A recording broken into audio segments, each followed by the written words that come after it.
Captain Jake Morrison was drinking his morning coffee when the alarm started screaming. He nearly dropped his cup as he ran to the bridge of the USS Dakota. His crew was already at their stations, staring at the main screen with wide eyes. "What do we have?" Jake asked as he sat down in his captain's chair. Lieutenant Amy Rodriguez turned from her communication station. Her face was pale. "Sir, we have a massive energy signature dropping out of hyperspace at the edge of our solar system. It's unlike anything we've ever seen." Commander Rick Barnes looked up from his tactical console. "Captain, the energy readings are off the charts. This ship is huge. At least 2 kilometers long, maybe more." Jake felt his stomach drop. Earth had been preparing for first contact for decades, but no one expected it to happen during his shift. He was just a patrol captain, not a diplomat. "Any hostile actions?" he asked. "No, sir," Barnes replied. "The vessel is holding position. No weapons charged, no aggressive movements." Suddenly, Amy's console started beeping rapidly. She put her hand to her earpiece and listened carefully. Her eyes grew even wider. "Captain," she said slowly, "they're trying to communicate with us." The bridge fell silent. Jake could hear his own heartbeat. After a moment, he nodded. "Put it through." They. Main screen flickered, then showed the most beautiful thing Jake had ever seen. The alien ship looked like it was made of crystal and light. It had smooth curves and elegant lines that seemed to flow like water. Soft blue lights pulsed along its hull in gentle patterns, and a voice filled the bridge. It spoke perfect English, though it had a strange musical quality. "Greetings, humans of the vessel Dakota. I am Admiral Kekstar of the Zephyrian Federation. We come in peace and friendship. We have traveled far to meet your species." Jake stood up slowly. His training kicked in, even though his hands were shaking. "This is Captain Jake Morrison of the Earth Defense Force. Welcome to our solar system. Admiral Kekstar." "Thank you, Captain Morrison. We are honored to make first contact with humanity. We have observed your species from a distance and are impressed by your rapid development. We would like to meet with your leaders to discuss bringing Earth into the galactic community." The word galactic hit Jake like a punch. There was an entire community of alien species out there, and Earth had been alone all this time. "Admiral," Jake said carefully, "I need to contact my superiors. This is beyond my authority." "Of course, Captain. We understand your protocols. We will wait patiently while you make your arrangements." The communication ended, leaving the bridge in stunned silence. Jake turned to Amy. "Get me Admiral Hayes at Earth Defense Command, Priority 1. Tell her we have visitors." While Amy worked on the communication, Jake walked to the observation window. The alien ship was still too far away to see clearly, but he could make out its general shape against the stars. It was massive and graceful at the same time. "Captain," Barnes said quietly, "I'm running passive scans on their ship. The technology is incredible. Their power source alone is putting out more energy than our entire fleet combined." Jake nodded. This was exactly what Earth's military leaders had feared. If these aliens were hostile, humanity wouldn't stand a chance. "Sir," Amy called out, "I have Admiral Hayes on the secure channel." Jake returned to his chair. Admiral Susan Hayes appeared on a smaller screen. She was a tough woman in her 50s who had commanded respect throughout the fleet. Right now, she looked very serious. "Jake, Amy briefed me on the situation. How are they behaving?" "Completely peaceful so far, Admiral. They say they want to bring us into some kind of galactic community. Their technology is far beyond ours." Hayes nodded grimly. "I'm ordering you to maintain position, but keep your distance. Don't do anything that could be seen as threatening. I'm sending the diplomatic team to Harmony Point Station. Can you escort our visitors there?" Yes, ma'am. Good. Jake, this is the most important mission in human history. Don't screw it up. The screen went dark. Jake took a deep breath and opened communications with the alien ship again. Admiral Kekstar, we would be honored to meet with you at our Harmony Point station. Can you follow us there? Certainly, Captain Morrison. We are eager to learn about human culture and share our own knowledge with you. As the Dakota began moving toward Harmony Point, Jake couldn't shake the feeling that everything was about to change. The alien ship followed them effortlessly, its crystal hull catching the light from the sun. Dr. Lisa Webb arrived on the bridge. An hour later, she was a xenobiologist from the research station, brought in to help with first contact procedures. She was young and excited, completely different from Jake's worried military crew. This is amazing, she said, staring at the alien ship. Look at those energy patterns. Their technology must be thousands of years ahead of ours. That's what worries me, Barnes muttered. During the journey to Harmony Point, Admiral Kekstar contacted them several more times. He seemed genuinely curious about human culture and military organization. He asked questions about Earth's defenses and seemed particularly interested in human warships. We would very much like to see examples of human military vessels, Kekstar said during one conversation. In the Federation, we believe that a species' ships tell much about their character and values. Jake exchanged glances with Barnes. Perhaps that can be arranged during our meetings, Admiral. Excellent. We look forward to showing you some of our own patrol vessels. Though they are modest compared to our main fleet, I believe you will find them impressive. When they reached Harmony Point, Jake was amazed to see how small the station looked next to the alien ship. The stellar crown dwarfed the human structure completely. As both ships docked, Jake felt the weight of history on his shoulders. Humanity was no longer alone in the universe. The question was whether that would turn out to be a good thing or a terrible mistake. The aliens seemed friendly enough, but Jake had been a soldier long enough to know that appearances could be deceiving. The Federation might speak of peace, but they had just demonstrated that they could destroy Earth's entire civilization without breaking a sweat. As he prepared to meet the aliens face to face, Jake hoped that humanity's leaders would be smart enough to handle this situation carefully. One wrong move could mean the end of everything. Admiral Kekstar was not what Jake had expected. The alien leader was tall and thin, with blue skin that seemed to shimmer in the light. He had 4 eyes arranged in a diamond pattern on his face, and when he smiled, it was with genuine warmth. Captain Morrison, Kekstar said as they met in Harmony Point's main conference room. It is truly an honor to meet you in person. Jake shook the alien's hand, surprised by how normal it felt. The honor is ours, Admiral. The conference room was filled with beings from both species.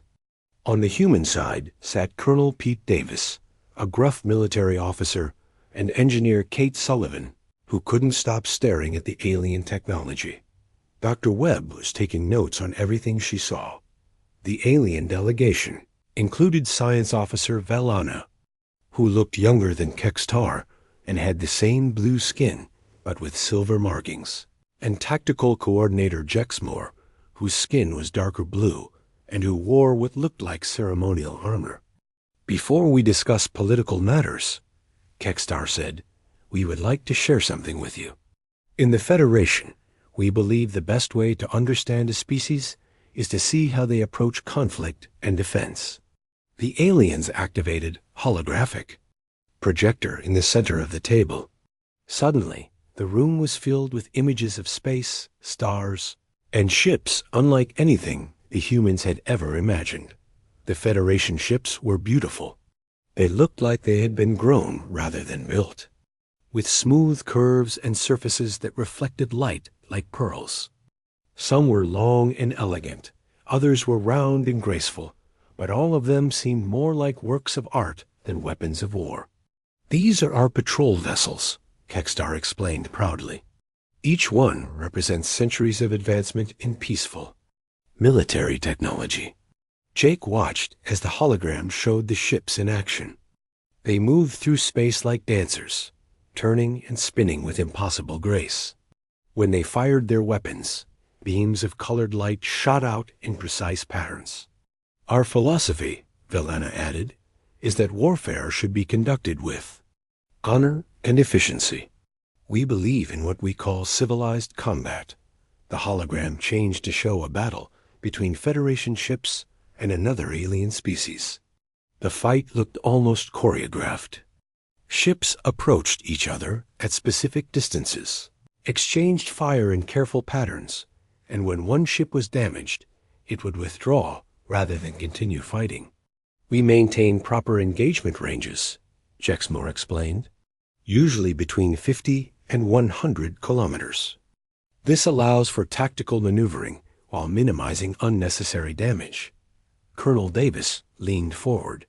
What happens if the enemy gets closer? The aliens looked confused.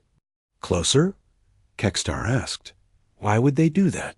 It would be inefficient and dangerous. Our weapons are designed for precision strikes at optimal range, Velena said. We target specific systems to disable rather than destroy. The goal is to end conflicts quickly and with minimal loss of life. Kate Sullivan raised her hand. What about armor? Hull thickness? Damage control systems? Again, the aliens seemed puzzled. Our shields provide adequate protection, Jexmore replied. If shields fail, the ship withdraws from combat. It would be illogical to continue fighting a damaged vessel. The hologram showed more battles, all following the same pattern. Ships maintained distance, fired precisely, and retreated when damaged. It was clean, organized, and efficient. We recently concluded a conflict with a species called the Harvesters, Kextar said, and for the first time his expression darkened. They are different from most species we encounter, less civilized in their approach to warfare. The hologram showed new ships, dark and angular, moving in massive swarms. The Federation ships tried to maintain their usual tactics, but the Harvesters seemed to ignore the rules of engagement entirely. They fight without honor, Jexmore said with obvious distaste. They swarm their targets, ignore surrender signals, and continue attacking even when victory is certain. Jake and his team exchanged glances. The Harvester tactics looked brutal, but effective. The Federation ships, for all their elegance, seemed to struggle against an enemy that didn't play by their rules. How did you defeat them? Colonel Davis asked. We reached a temporary ceasefire, Kextar admitted. Our fleets are regrouping and developing new strategies. Dr. Webb had been quiet during most of the presentation, but now she spoke up. Your ships are incredible. The technology is far beyond anything we have. But I'm curious about your approach to warfare. On Earth, we have a saying, all's fair in love and war. The aliens looked at each other uncertainly. What does that mean? Velena asked. It means that when survival is at stake, sometimes you have to use any method that works, even if it's not pretty or fair. Kextar nodded politely, but Jake could see he didn't really understand. To the Federation, warfare was apparently a gentleman's game with rules and proper procedures. The idea of desperate, no-holds-barred fighting seemed foreign to them. Now, Kextar said, we would very much like to see examples of human military vessels. We are eager to learn about your approach to defense. Admiral Hayes, who had been listening quietly, spoke for the first time. I think that can be arranged. Captain Morrison, would you be willing to give our guests a tour of the Dakota? Jake nodded, though he felt a bit embarrassed.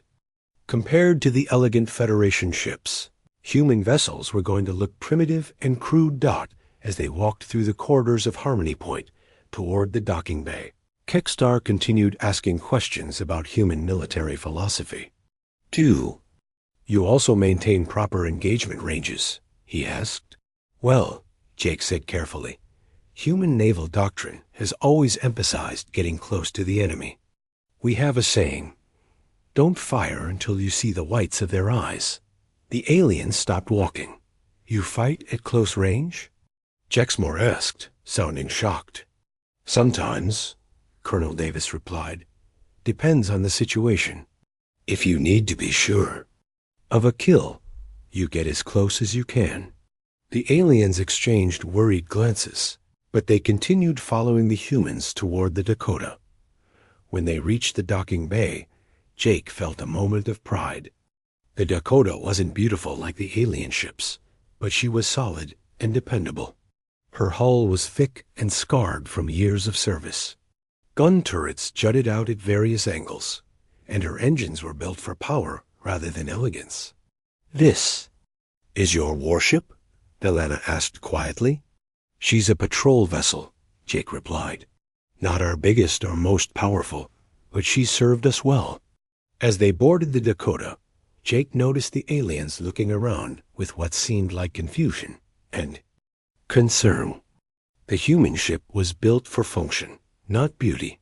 The corridors were narrow and lined with pipes and cables. Everything looked sturdy and utilitarian. Your ship appears to be designed for close combat, Kekstar observed. Among other things. Jake replied, she can take a beating and keep fighting. The tour continued, with the aliens asking increasingly worried questions about human military doctrine. By the time they returned to the conference room, Jake could see that the Federation delegation was deeply troubled by what they had learned. Your approach to warfare is very different from ours, Kekstar said diplomatically. Different isn't necessarily bad, Admiral Hayes replied. Perhaps we can learn from each other. As the formal meetings continued, Jake couldn't shake the feeling that the cultural exchange was revealing more differences than similarities between humans and the Federation. The aliens seemed to view warfare as a formal dance with rules and procedures, while humans approached it as a desperate struggle for survival.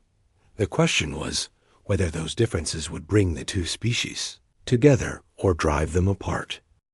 3 days later, the human fleet arrived at the demonstration coordinates. Admiral Kekstar stood on the observation deck of Harmony Point, watching through the massive windows as human ships dropped out of hyperspace. The first thing he noticed was the noise. Federation ships moved through hyperspace silently, emerging like ghosts into normal space. Human ships roared out of their jump, with engines blazing in energy signatures that lit up every sensor in the area. By the void, Alana whispered beside him. What is that thing? The USS Texas hung in space like a floating mountain. Where Federation ships were sleek and graceful, the Texas was a brutal block of metal and armor. Gun turrets covered its surface like angry eyes, and its hull was scarred with what looked like battle damage. It's their newest battleship, Captain, Morrison said, joining the alien delegation at the windows. The Texas class. She's a beauty, isn't she? Kekstar stared at the human vessel. It was massive, easily as large as a Federation heavy cruiser, but it looked nothing like any warship he had ever seen. Instead of smooth curves, it had sharp angles and thick armor plating. Instead of elegant weapon arrays, it bristled with gun turrets and missile launchers. It appears to have been damaged, Jexmore observed. Jake laughed. Those aren't battle scars. Well, not exactly. That's ablative armor. It's designed to be blown off while protecting the ship underneath.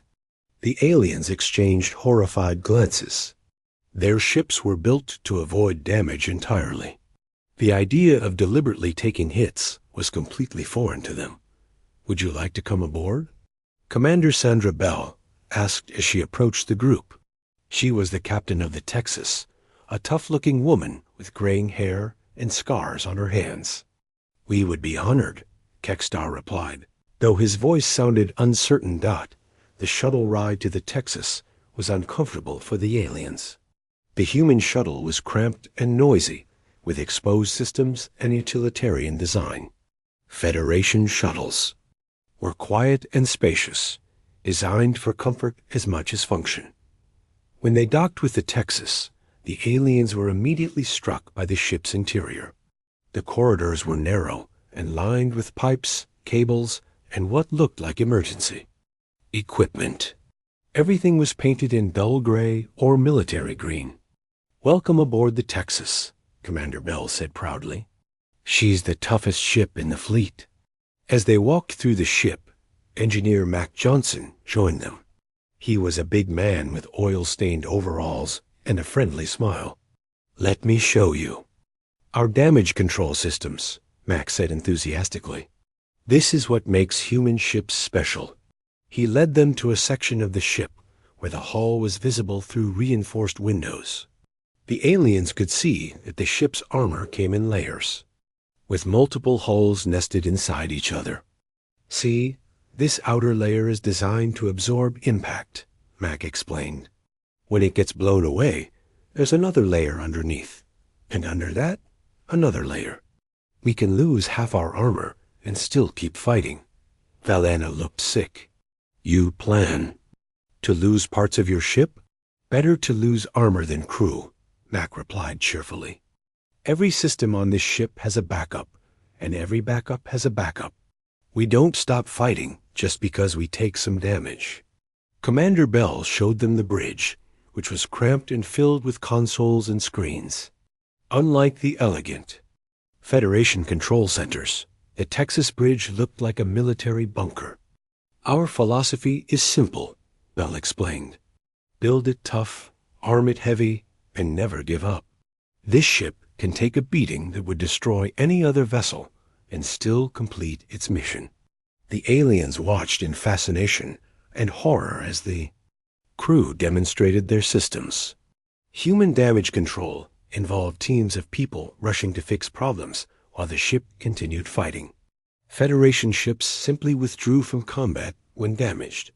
"What happens if your engines are destroyed?" Jexmore asked. "We have backup engines," Bell replied. "And if those fail, we have emergency thrusters. And if those fail, we ram the enemy." The aliens fell silent at that. The idea of deliberately crashing their ship into an enemy vessel was so shocking they couldn't respond. The tour continued with a visit to the weapon systems. The Texas carried dozens of different types of guns, from small point defense turrets to massive main cannons. Each weapon was designed for a specific type of combat, and all of them were built to keep firing, even when the ship was badly damaged. "Don't believe in elegant solutions," the ship's weapons officer, Lieutenant Dan Carter, explained. "We believe in having enough firepower to solve any problem." The aliens learned that human ships carried enormous amounts of ammunition, far more, and would be needed for a typical Federation engagement. When asked why, Carter simply said, "Because sometimes you need to keep shooting until there's nothing left to shoot at." Captain Lisa Parks arrived from the destroyer USS Montana to demonstrate human tactical doctrine. She used the ship's holographic display to show how human fleets operated. "We don't maintain long engagement ranges like you do," Parks explained. "We get close, real close, and hit hard. Our ships are built to absorb damage while closing distance." The tactical display showed human ships charging straight at enemy formations, taking heavy fire but continuing to advance. Once they reached close range, they unleashed devastating attacks designed to cripple enemy vessels quickly. "This is suicide," Jexmore protested. "Sometimes," Parks agreed, "but it works. Human ships are built to sacrifice themselves if necessary to protect what's important." Dr. Neil Cooper, a military historian, joined the discussion to explain human warfare philosophy. He was an older man with white hair and kind eyes, but his words chilled the aliens. "On Earth, we have a concept called total war," Cooper said. "When survival is at stake, everything becomes a weapon. Every resource, every person, every ship is expendable if it means victory. The aliens listened in growing horror as Cooper described human military history. He mentioned battles where entire armies were sacrificed to achieve strategic goals, tactics that involved destroying everything the enemy might use, and the concept of winning at any cost. "We have a saying," Cooper continued. "It's not the size of the dog in the fight, it's the size of the fight in the dog." Human ships might not be as advanced as yours, but they're crewed by people who will never surrender. Kekstar found his voice. "But surely you have rules of engagement? Codes of honor?" Cooper smiled sadly. "In a fair fight, yes. But when someone is trying to wipe out your entire species, fairness becomes a luxury you can't afford." The cultural exchange was interrupted when an alarm sounded throughout the ship. Commander Bell rushed to the bridge, followed by the aliens and their human guides. "Report," Bell ordered. "Ma'am, we're receiving an emergency transmission from Federation space." The communications officer replied, "The Harvester fleet has broken through their lines. They're heading this way." The main screen showed a map of local space with red dots moving toward the Sol system. There were hundreds of them, maybe thousands. Kekstar stepped forward, his face pale. "Captain Bell, I formally request human assistance. Our fleets cannot stop them alone." Bell looked at the alien admiral with respect. "Admiral, you've got it. The Texas and her task force are at your disposal." As the ship prepared for battle, the aliens watched human crews spring into action. There was no panic, no despair, just grim determination. The humans knew they were facing overwhelming odds, but they were preparing to fight anyway. "Why?" Velana asked Dr. Cooper. "Why are you willing to help us? You barely know us." Cooper looked out at the approaching enemy. "Fleet, because that's what humans do. When monsters come calling, we stand up and fight, even if we can't win. Especially if we can't win," the aliens finally understood. Human ships weren't built to be beautiful or elegant. They were built to fight monsters, even when the monsters were bigger and stronger and more numerous. As the Texas and her escorts moved toward the battle, Kekstar realized that the Federation's elegant approach to warfare was about to be replaced by something much more brutal and effective. The humans were going to show them what real war looked like. The emergency transmission crackled through the Texas bridge with desperate urgency. Admiral Kekstar listened to the report from his own fleet with growing despair. "Fleet Commander Zareth reports total loss of the 3rd Battle Group, the alien." Voice said through the static, "The Harvesters are not following any known tactical patterns. They swarm our vessels and continue attacking even when we signal surrender." Kekstar closed his 4 eyes and took a deep breath. When he opened them again, he looked directly at Commander Bell. "Captain, I must be completely honest with you. Our elegant ships and civilized tactics have failed completely against the Harvesters. They fight like like animals. They show no mercy, take no prisoners, and destroy everything in their path." Commander Bell studied the tactical display showing the approaching enemy fleet. Red dots covered the screen like a plague of locusts. "How many ships are we talking about, Admiral?" "Our best estimates put their main fleet at over 2,000 vessels," Kekstar replied quietly. "They move in swarms, supporting each other in ways we don't understand. When we destroy one ship, 3 more take its place." Captain Joe Martin of the heavy cruiser USS Arizona stepped forward. He was a stocky man with a beard and the kind of calm confidence that came from years of combat experience. "Admiral Hayes has authorized full military response," Martin announced. "We're assembling Task Force Hammer. 6 battleships, 12 cruisers, and 40 destroyers, plus fighter squadrons." The aliens looked confused. "That's less than 60. "Ships," Velana said.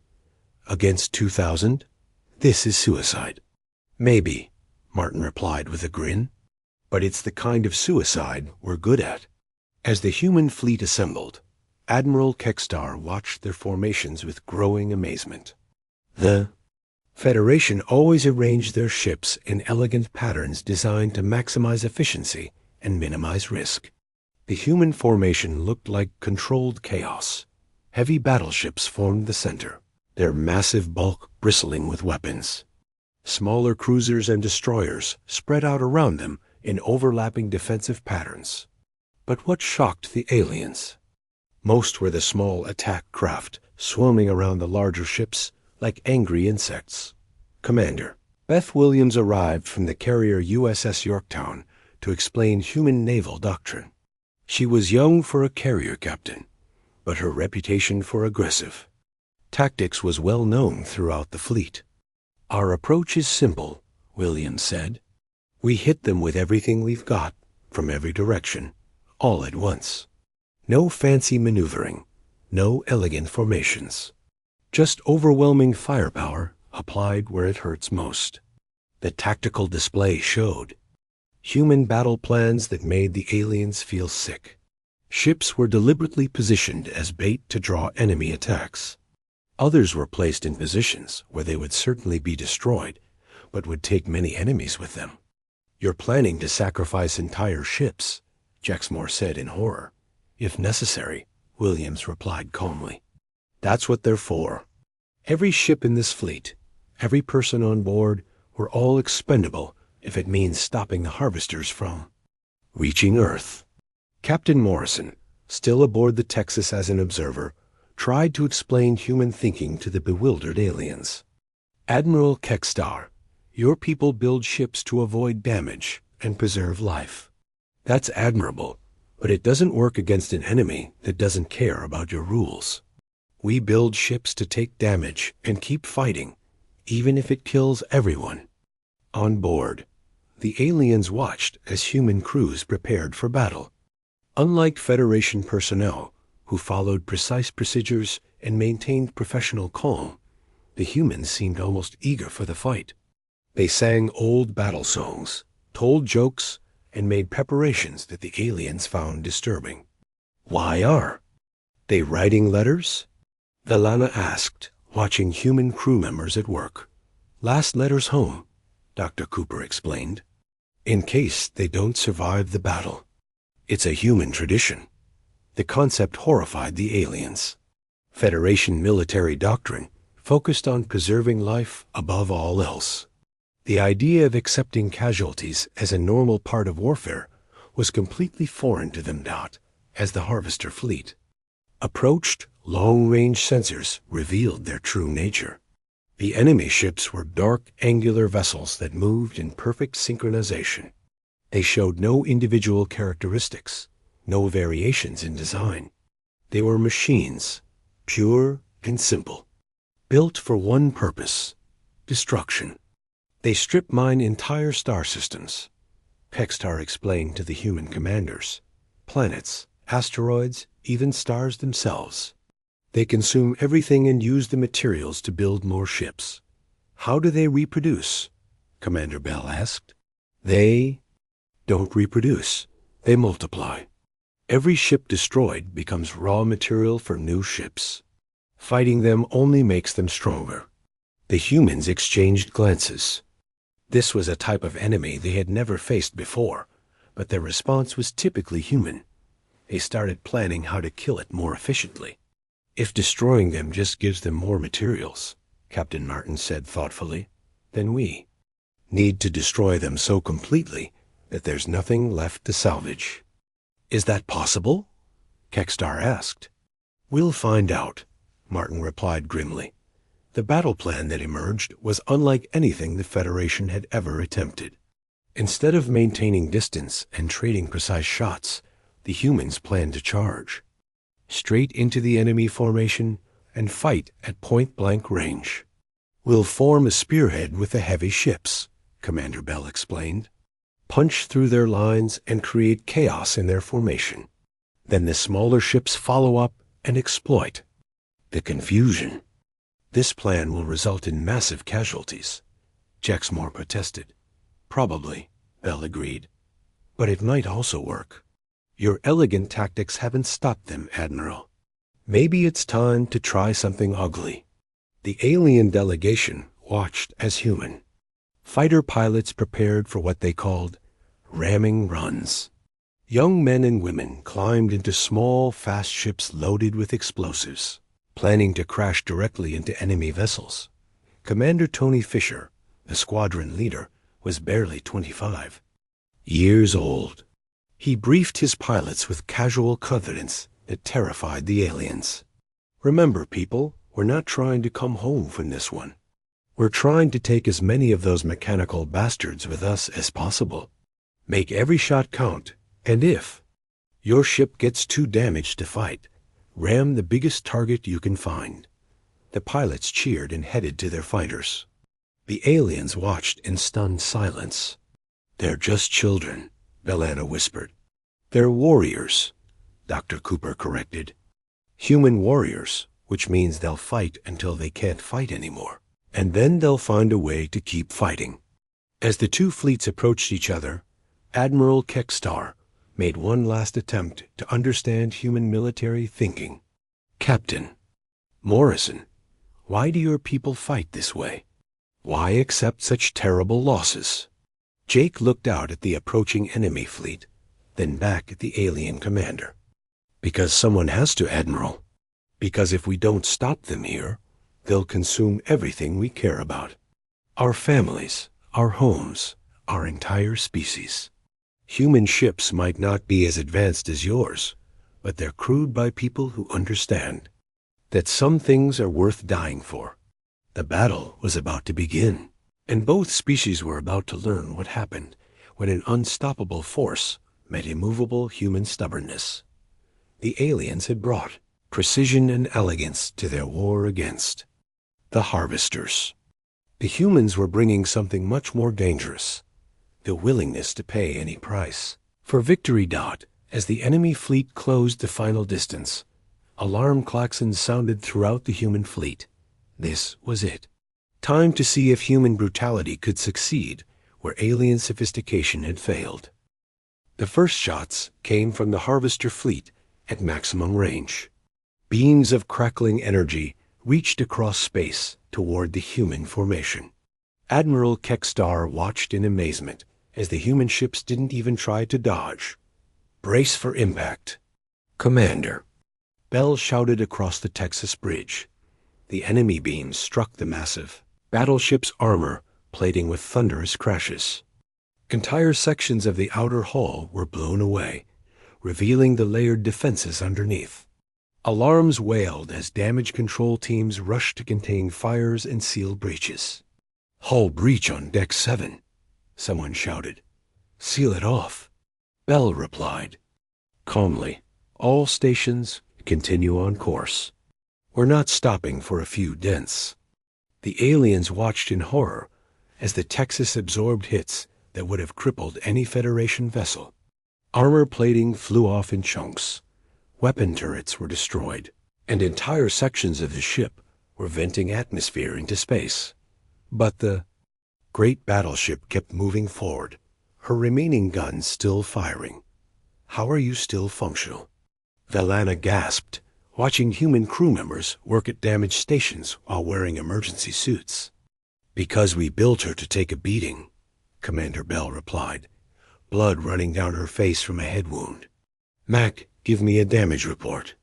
Engineer Mac Johnson's voice came through the comm system, barely audible over the sound of emergency sirens. "We've lost 30% of our armor, 15% of our weapons, and life support is failing on decks 5 through 8. But the engines are still good, and the main guns are still online." "Outstanding," Bell said with a grim smile. "Tell the crew we're still in this fight." The human formation plowed through the harvester defensive line like a battering ram. Ships that should have been destroyed kept fighting, their crews working frantically to keep weapons powered and engines running.